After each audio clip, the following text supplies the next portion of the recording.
In the South African Citizens Survey of bribery, we surveyed just over 6,000 people in 4 different provinces.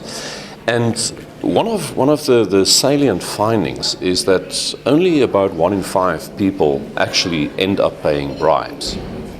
But there's a perception out there, and almost 80% of participants indicated that it is impossible to get through life in South Africa without paying bribes. So there's a very important disconnect.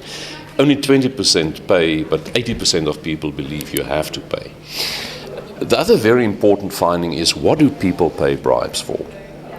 And we found, and that was totally unsurprising, that to avoid paying for traffic offences is still the number 1 reason why people pay bribes. But then, very surprisingly, the second reason for paying bribes is to get jobs.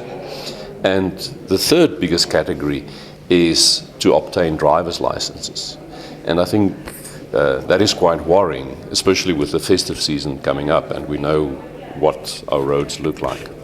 In Limpopo, and we don't know the reasons for this at this stage, but you are almost twice as likely to be approached for paying a bribe compared to the other 2 or other 3 provinces.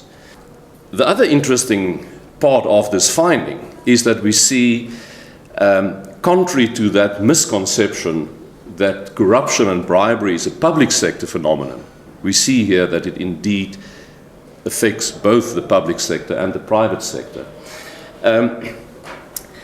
We also inquired, so these people who paid the bribes, how much on average did they pay? And for traffic offences, you can see 219 rand. Reduced prices or theft from business, 1,854. Driver's licenses, just over 2,000 rand. Jobs, just over 3,000 rands. Tenders, just over 100,000 rands. And that's the average that we found.